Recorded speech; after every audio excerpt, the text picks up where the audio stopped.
also the self-antigens. They are self-antigens. Now, depending upon the antigens, ये हमने different blood types बनाई हैं और इनको ए ग्लूटिनोजन भी कहते हैं. ए ग्लूटिनोजन जैसे एंटीबॉडीज को ए ग्लूटिनिन्स कहते हैं, ब्लड जो ये एंटीजन्स है, सरफेस एंटीजन्स, इनको ए ग्लूटिनोजन्स भी कहते हैं. So these blood types, they depend on the surface antigens on erythrocytes.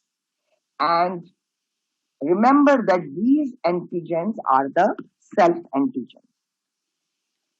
अच्छा, अब ब्लड टाइप्स डिफरेंट टाइप की हैं, बहुत ज्यादा हैं, लेकिन जो मेन है वो एबीओ सिस्टम है और आरएच सिस्टम है. एबीओ सिस्टम में या बंदे का ब्लड ग्रुप ए होता है, या बी होता है, या AB होता है, या O होता है.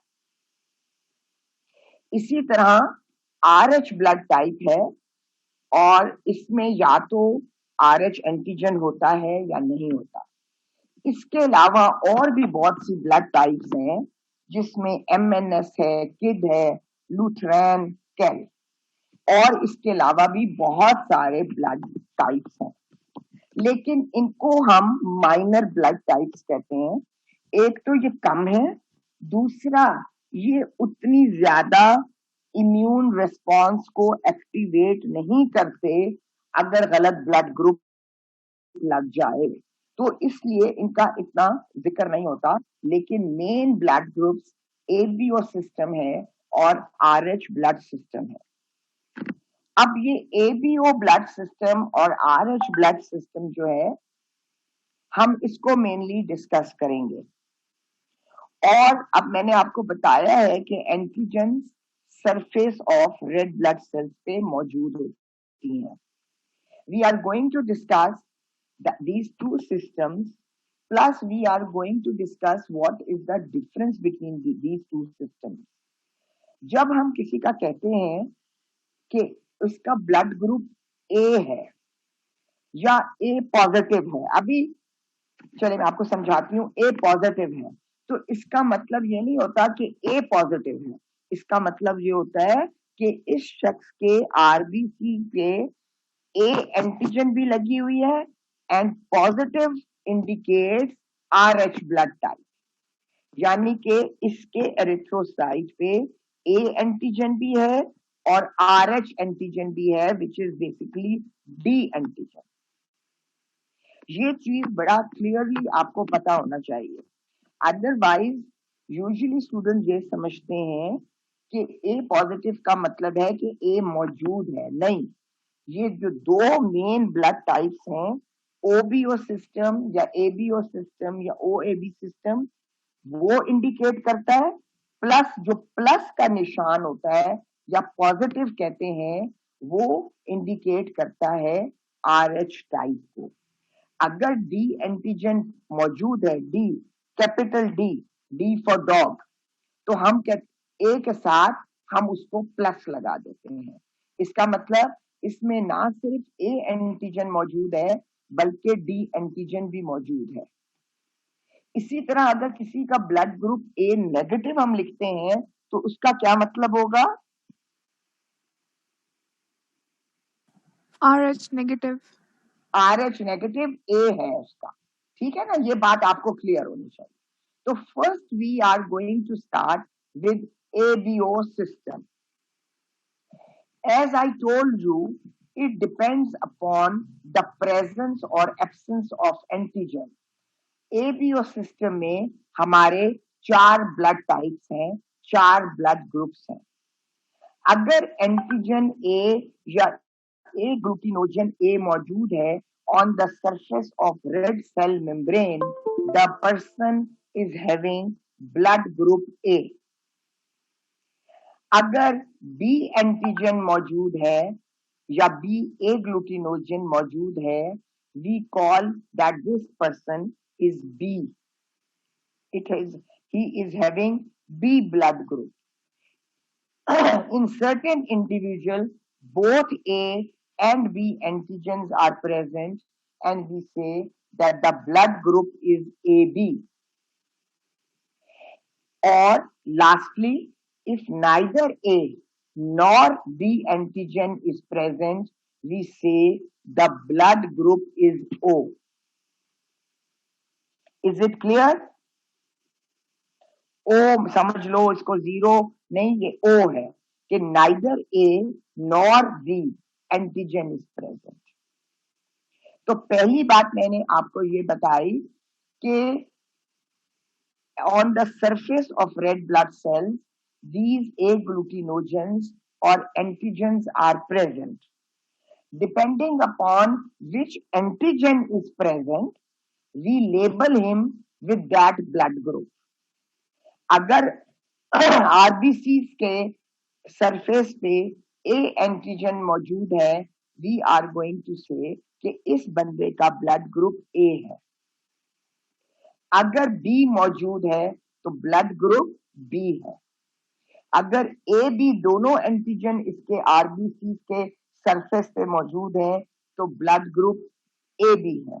और अगर ना A एंटीजन मौजूद है ना B एंटीजन मौजूद है तो इस शख्स का ब्लड ग्रुप O है. Is it clear? Yes, ma'am. Yes, ma'am. Okay, यहां तक आपको समझ आ गई. अब हम आगे चलते हैं. अब ये जो A और B एंटीजन है ना, ये मैं आगे स्लाइड नहीं लेके जा रही क्योंकि आप लोग आगे स्लाइड को पढ़ के मतलब पढ़ना शुरू कर देते हैं और आपको समझ नहीं आती. अब मैं आपको सिर्फ समझाने की कोशिश कर रही हूँ और उसके बाद में आगे स्लाइड ले जाऊंगी और उसको दोबारा एक्सप्लेन करूंगी. Secondly, Javeria, I will send you the WBC's lecture. सारे मैंने भिजवाए थे कि नहीं भिजवाए थे? कहाँ तक भिजवाए थे? मैम मैं आपको देख के बताती हूँ. हाँ, आप मुझे देख के जरूर लेक्चर के दौरान बता दीजिए ताकि फिर मैं बाकी लेक्चर्स भी आपको आज भिजवा दूं, क्योंकि इनकी तो मैंने नहीं भिजवाई हुई, इतना मुझे पता है. I think so lymphocytes and immunity रहते हैं.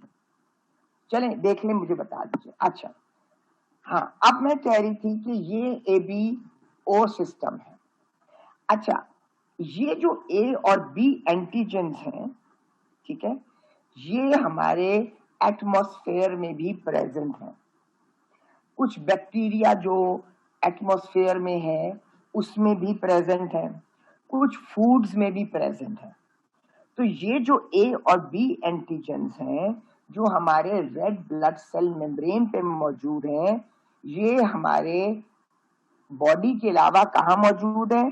सर्टेन बैक्टीरिया में, एटमॉस्फेयर में, सर्टेन फूड्स में. तो ये A और B एंटीजन मौजूद हैं. इसका क्या मतलब हुआ कि ना सिर्फ ये हमारे रेड ब्लड सेल मेम्ब्रेन पे मौजूद हैं, बल्कि ये हमारी बॉडी में एंटर हो सकते हैं थ्रू फूड एंड बैक्टीरिया. बात समझ आई? Yes, ma'am. अच्छा, अब अगर एक new born is born with blood group A, तो उसके रेड ब्लड सेल के ऊपर कौन सी एंटीजन मौजूद है? A antigen. A. अब वो बच्चा है, मौजूद है, वो उसको इन्फेक्शंस भी हो गई, कुछ बैक्टीरिया भी एंटर हो गए, कुछ फूड भी उसने खा लिया जिसमें A और B एंटीजन मौजूद हैं. ठीक है, अब मुझे बताएं, A तो इस बच्चे का सेल्फ एंटीजन है, लेकिन B एंटीजन भी एंटर हो रहा है जो उसका सेल्फ एंटीजन नहीं होगा. तो ये बच्चा किसके खिलाफ एंटीबॉडीज, इसका इम्यून सिस्टम बनाने की कोशिश करेगा? बी. तो इस बच्चे में एंटीजन A होगा, लेकिन इसके अंदर एंटीबॉडीज अगेंस्ट बी हो. Is it clear? Yes, ma'am. ठीक है ma'am. अच्छा, अब यही सिनेरियो आप भी, क्योंकि ये चीज अगर आपको समझ आ गई तो आगे की स्लाइड समझ आ जाएगी। अब इस बच्चे का ब्लड ग्रुप बी है, ठीक है। During mother's womb he has acquired blood group B. Now he is born, इसका एंटीजन बी है तो इसका ब्लड ग्रुप बी होएगा, but he will gain antigen A and B from the atmosphere too, from the food and from certain bacteria. So this B group which is entering his body or her body, it is the self antigen, so he is not going to develop antibodies against B, but he or she will gain and again develop immune system develop होगा, क्योंकि A antigen जो उसके अंदर दाखिल हुई है वो तो फौरन है, तो ये बच्चा अपने अंदर एंटीबॉडीज किसके खिलाफ रखेगा? ए के खिलाफ। ए के खिलाफ। Is it clear? अच्छा, अब इसका ब्लड ग्रुप इस बच्चे का न्यूबॉर्न का ए बी है। अब ये बच्चा बैक्टीरिया और फूड से ए बी एंटीजन भी ले रहा है, तो क्या ये बच्चा, इस बच्चे का इम्यून रिस्पॉन्स एक्टिवेट होगा?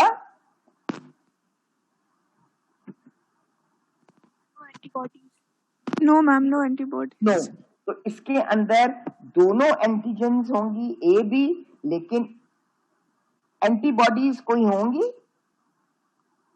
No ma'am. No antibodies. ठीक है, अब फोर्थ सिनेरियो की तरफ आए। अगर इस बच्चे का आरबीसी पे नाइदर ए एंटीजन है नॉर बी एंटीजन है, अब वो पैदा हुआ, अब बैक्टीरिया और फूड से ये दोनों एंटीजन अंदर आए, तो व्हाट विल ही डेवलप? इसका इम्यून सिस्टम एक्टिवेट करेगा? Yes ma'am. Yes ma'am. तो इसके अंदर कौन सी एंटीबॉडीज होंगी? किसके अगेंस्ट? एंटी के अंदर antibodies will be against both for A and B antigen. Is it clear? ये कॉन्सेप्ट समझ? Yes ma'am. Yes ma'am. ये सब्सटेंसेस आपके फ्री भी मौजूद हैं in the atmosphere and in the bacteria in the different foods. That's why जो बच्चा है वो जो उसका ब्लड ग्रुप है उसके खिलाफ तो एंटीबॉडीज नहीं बनाएगा, लेकिन अगर कोई दूसरी एंटीजन आएगी उसके खिलाफ बनाएगा। तो अब क्या हुआ? 4 ब्लड ग्रुप्स हो गए। ए antigen A is present and antibody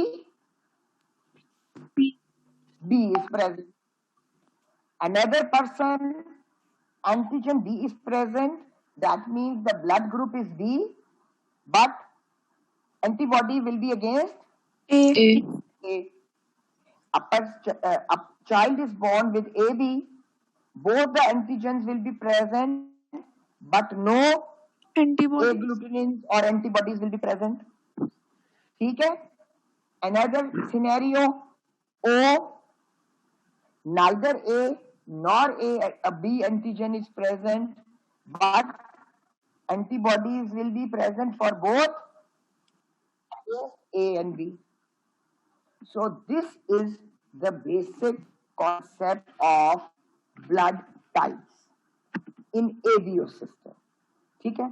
अब यहीं पे मैं आपको बताना चाहती हूं कि इसका फर्क क्या है RH सिस्टम से।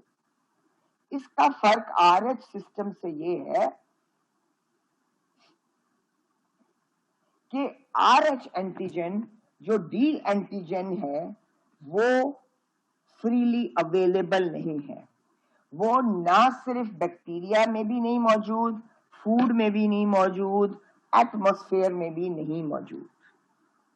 तो अगर एक बच्चा RH पॉजिटिव है तो इसका मतलब है कि उसके RBC पे D एंटीजन मौजूद है।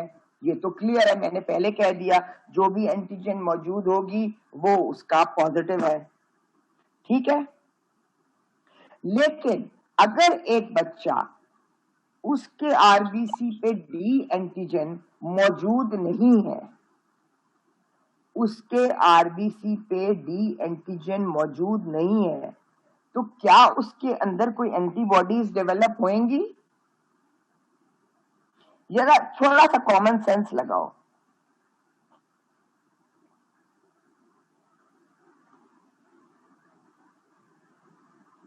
सोचो ना, पिछला सिनेरियो देखो, एबीओ सिस्टम का सिनेरियो देखो, अब आरएच सिस्टम का सिनेरियो देखो। जब बेटा डी एंटीजन वहां मौजूद ही नहीं होगी, तो ये बच्चा क्या एंटीबॉडीज बनाएगा डी एंटीजन के खिलाफ?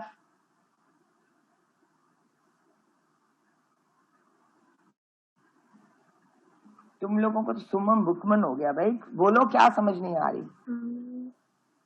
बनाएगा मैम। नहीं बनाएगा जी नहीं बनाएगा, जाहिर है नहीं बनाएगा बेटा। उस ब्लड ग्रुप में एबीओ सिस्टम में तो ये एंटीजन बाहर से भी मौजूद थी ना, तो जो एंटीजन इंसान की होती है दूसरी एंटर होगी तो वो उसके खिलाफ एंटीबॉडीज बना लेता था।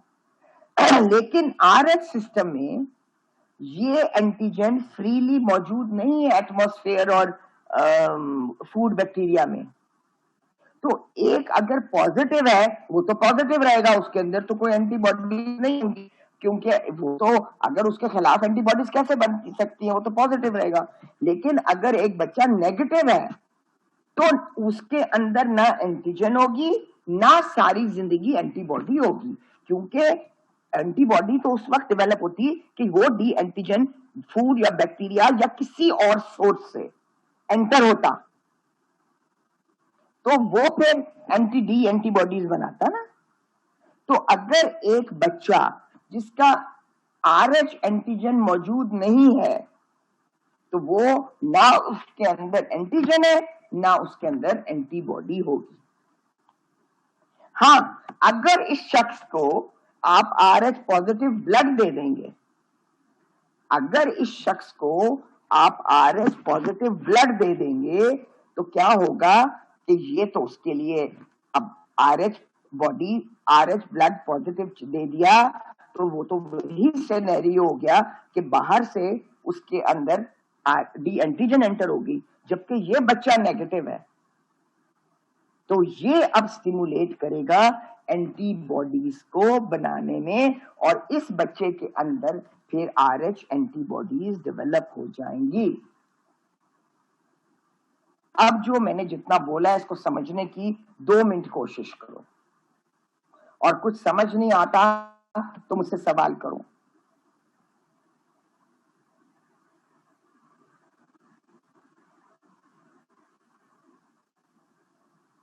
कुछ समझ आई कि नहीं आई? क्वेश्चन करोगे तो समझ आएगी ना मेरा बच्चा। आ गई है मैम समझ। आ गई है बात, समझ आ गई है। तो ये डिफरेंस है between ABO system and Rh system के एबीओ सिस्टम में जो एंटीजेंस ए और बी हैं वो ना सिर्फ आरबीसी की सरफेस पे मौजूद हैं, बल्कि वो बैक्टीरिया और फूड जो हम खा रहे होते हैं उसमें भी मौजूद है। तो बचपन ही से क्या होगा, जैसे जैसे बच्चा बढ़ता जाएगा, जैसे जैसे उसका इम्यून सिस्टम डेवलप होता जाएगा, उसके अंदर एंटीबॉडीज अपने एंटीजन के खिलाफ तो नहीं डेवलप होंगी, दूसरे एंटीजन के खिलाफ जरूर डेवलप हो जाएंगी, और ये टाइटर बहुत हाई हो जाएगा। एट द एज ऑफ 20 ये टाइटर बहुत हाई होगा। अगर उसका ब्लड ग्रुप ए है और ए और बी दोनों एंटर हो रहे हैं, तो ए तो उसका सेल्फ एंटीजन है, उसके खिलाफ तो एंटीबॉडीज नहीं बनेंगी, लेकिन बी के खिलाफ एंटीबॉडीज बन जाएंगी। तो एक इंसान जिसका ब्लड ग्रुप ए है उसमें हर हाल में एंटीबॉडीज किसके खिलाफ होंगी? बी के। इसी तरह अगर एक इंसान बी ग्रुप का है, उसके अंदर बी एंटीजन है, तो उसके खिलाफ एंटीबॉडीज किसके खिलाफ होंगी? ए ए। अगर एक शख्स ए बी है, उसके अंदर दोनों एंटीजेंस हैं और एटमॉस्फेयर से भी दोनों एंटीजेंस एंटर हो रही हैं, उसके अंदर किसके खिलाफ एंटीबॉडीज डेवलप होंगी? No antibodies no no antibody. Antibody. Good. और अगर एक शख्स जिसकी ना एंटीजन ए है ना एंटीजन बी है, और वो आस्ता आस्ता एंटीजन ए और एंटीजन बी बाहर से उसके अंदर एंटर हो रहा है, उस उधर क्या होगा? A and B both antibodies antibodies. Bodies होंगी। अच्छा, अब हम इसी तरह आरएच की तरफ आ जाते हैं। आरएच एंटीजन पॉजिटिव है, इसका मतलब ये है कि अगर एक शख्स ए है, अब चले हम इस तरह स्टार्ट करते हैं ताकि मजीद क्लियर हो जाए। अगर एक शख्स ए है, ए पॉजिटिव है, पॉजिटिव का मैं मतलब आपको शुरू में बताया, इसका मतलब इसकी आरएच एंटीजन मौजूद है, डी एंटीजन मौजूद है। ठीक है, ठीक है। Yes ma'am yes ma'am. Okay, अब मुझे बताइए इस बच्चे के अंदर, इस शख्स के अंदर ए ग्रुप में कौन सी एंटीबॉडीज मौजूद होंगी? एबीओ सिस्टम में एक शख्स अगर ए है, ए पॉजिटिव, तो क्या मतलब है? एंटीबॉडी बी प्रेजेंट है। जी, और एंटीजन एंटीजन बी ए प्रेजेंट है, और एंटीबॉडीज किसके खिलाफ मौजूद है? बी बी के ब्लड ग्रुप के। बी के ठीक हो खिलाफ। गया। अच्छा, अब मैंने उसको प्लस कहा है, तो इसका मतलब इसके अंदर डी एंटीजन प्रेजेंट प्रेजेंट है। प्रेजेंट है। तो क्या इसके अंदर कोई एंटीबॉडीज होंगी? एंटीबॉडीज डी के खिलाफ होंगी? नो मैम तो ठीक है, अब ये तो बात क्लियर होगी। अब आगे चलिए। अब एक बंदा है, वो बी नेगेटिव है। अब इसके अंदर एबीओ सिस्टम में कौन सी एंटीजन मौजूद है? बी एंटीजन और B antigen only. A antibody antibodies, और ये डी नेगेटिव है। अब बताइए इसके अंदर एंटीबॉडीज आरएच सिस्टम की मौजूद होंगी कि नहीं होंगी? फिर मुझे समझ आ नो जाएगी। मैम। नो मैम जी बोले। नो मैम नहीं होगी। नो, क्यों? ये भी बताइए मुझे। Good, very good. क्यों? because there is no outer source of D D antigen. Antigen, very good. This is now clear to you. अब इस शख्स को अगर मैं बी पॉजिटिव ब्लड दे दूंगी, ये बी है, खुद भी बी है, ये जो नेगेटिव बी नेगेटिव बंदा है, इसको अगर मैं बी पॉजिटिव ब्लड दे दूंगी तो बी का तो मसला नहीं होगा, लेकिन अब मैंने इसके अंदर सोर्स डाल दी है, डी एंटीजन डाल दी है, तो क्या होगा कि ये शख्स किसके खिलाफ एंटीबॉडीज बनाएगा? D D antigen. Antigen. D antigen के खिलाफ। ठीक है, पहली दफा में तो बेटा गुजारा हो जाएगा, क्योंकि एंटीबॉडीज बनने में थोड़ा टाइम लगता है। लेकिन अगर ये शख्स, मैं अब इसको बी नेगेटिव को दोबारा बी पॉजिटिव ब्लड दे दूंगी, now the antibodies against D antigen will be already present. तो लिम्फोसाइट्स वो एंटीबॉडीज बनाएंगे और जो वो आरबीसी एंटर हुआ है उसको डिस्ट्रॉय कर देंगे। बात समझ आ गई आपको? Yes ma'am. तो ये बहुत बड़ा डिफरेंस है between ABO system and Rh system का, कि a person with no antigen, no D antigen will have neither D antigen nor antibodies against D antigen, because this D antigen is not present externally and it is not entering the body.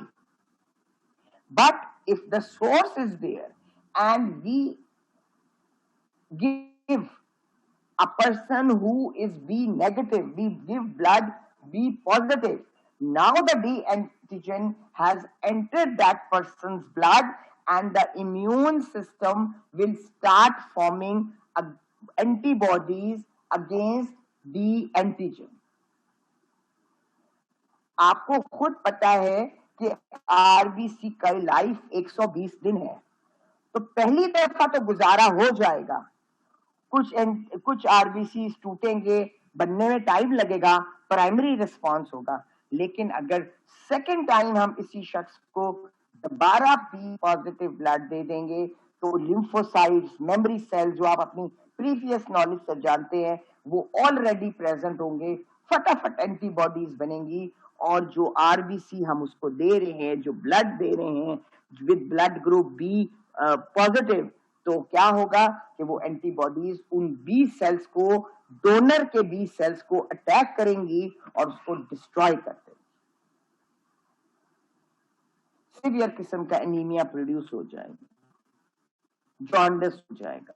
इसके अलावा और ऐसे reactions होंगे क्योंकि एक ग्लूटिनेशन हो जाएगी। जब एंटीबॉडी का रिएक्शन होता है, आपने प्रीवियस लेक्चर्स में देखा, एक ग्लूटिनेशन हो जाएगी तो रेड ब्लड सेल्स की क्लम्पिंग हो जाएगी, ब्लड सप्लाई कम हो जाएगी और इंसान शॉक में चले जाएगा। We are going to discuss hazards of blood transfusion, लेकिन आपको जब तक ये कॉन्सेप्ट नहीं होगा तो आपको समझ नहीं आएगी आगे चल के। ये चीज आपको अब समझ आ गई है? Yes ma'am. सिर्फ 3-4 बच्चियां बोलती हैं यस मैम, उनको समझ भी आ रही होती है, बाकी तो ऐसे चुप करके बैठे होते हैं, पता नहीं सुन भी रहे होते हैं कि नहीं रहे होते। और इस पे ना इतना जबरदस्त इन चीजों पे वाइवा होता है ना, और आप लोग कंफ्यूज हो जाते हो फिर, ठीक है, क्योंकि अभी तो समझने की जरूरत नहीं है। अच्छा, तो अब हम आगे अगली स्लाइड पे चलते हैं। अब मैं दोबारा एबीओ सिस्टम की तरफ आ रही हूं and I am leaving RH system, लेकिन मैंने आपको बेसिक डिफरेंस आरएच सिस्टम और एबीओ सिस्टम का बता दिया है। आगे जितनी मेरी स्लाइड्स हैं वो इन्हीं बेसिक कॉन्सेप्ट्स पे डिपेंड करती हैं, तो मैंने आपको वो बता दिया। अब हम आगे चलते हैं। सबसे ज्यादा ब्लड ग्रुप जो दुनिया में है दैट इज ओ, क्योंकि इस वक्त हम सिर्फ बात कर रहे हैं एबीओ सिस्टम की। Then comes the A, then B and finally AB.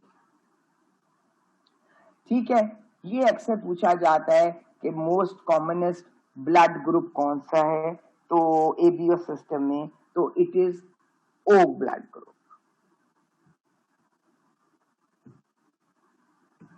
अब ये जो मैंने आपको बताया है, ये अगर आपको पिछली मेरी बातें याद हैं तो आपको बहुत इजीली समझ आएगा। ये लैंड स्कीनर्स लॉ है और ये वो शख्स है जिसने ये आरएच सिस्टम और एबीओ सिस्टम 1940-41 इसमें ये इसको पता चला था कि ये कोई ब्लड टाइप्स भी है, और ये यही बताता है कि if a particular antigen is present on RBC, corresponding agglutinin must be absent in the serum. अगर मेरा ब्लड ग्रुप ए है तो एंटी ए तो नहीं मौजूद हो सकता ना। अगर मेरा ब्लड ग्रुप बी है तो एंटी बी तो नहीं मौजूद हो सकता ना, क्योंकि वो तो मेरा सेल्फ एंटीजन है। बाहर से कोई चीज आई भी है तो उसके खिलाफ तो एंटीबॉडीज नहीं बनाएंगे ना। बात समझ आई है? Yes ma'am. और दूसरा इसका पॉइंट ये है कि अगर एक ग्लूटिनोजन, एक एंटीजन एब्सेंट है तो corresponding agglutinin must be present in the serum. For example, if the person is not having B group, तो उसमें एंटी बी हर हाल में मौजूद होगी। क्यों मौजूद होगी? ए और बी एंटर हो रही है। इसको दोबारा समझने की प्लीज कोशिश करो। अगर मेरे अंदर बी नहीं है तो मेरे अंदर एंटी बी हर हाल में मौजूद होगी। ए और बी दोनों एंटर हो रहे हैं, बी मेरे अंदर नहीं है, तो मेरे अंदर मेरा इम्यून सिस्टम एंटीबॉडीज तो बनाएगा उस बी के खिलाफ, मेरा तो इसका मतलब ब्लड ग्रुप ए होगा। ये वही चीज है जो मैंने आपको पिछली स्लाइड में समझाई है। अब करके देख लो, अब इसको तुम्हें खुद करना चाहिए तो समझ आएगी कि इसका क्या मतलब है।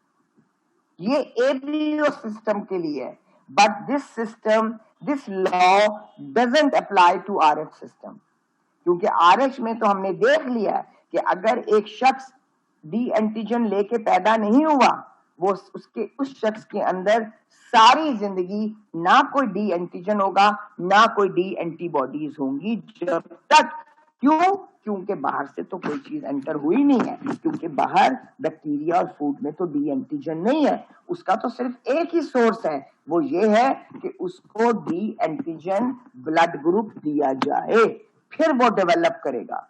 तो एक एबीओ सिस्टम में एक बच्चा अगर एक एंटीजन लेके पैदा हुआ है तो उसके पास कॉरेस्पॉन्डिंग एंटीबॉडी तो नहीं होगी, लेकिन दूसरी एंटीबॉडी जरूर होगी। जबकि आरएच सिस्टम में if a child is born without D antigen, he will have neither D antigen और D antibodies till he is exposed to D antigen, and it is only possible when Rh positive blood is transfused to him. There is no other source of entering of D antigen, because this D antigen is not present in the atmosphere, in the bacteria or in the food.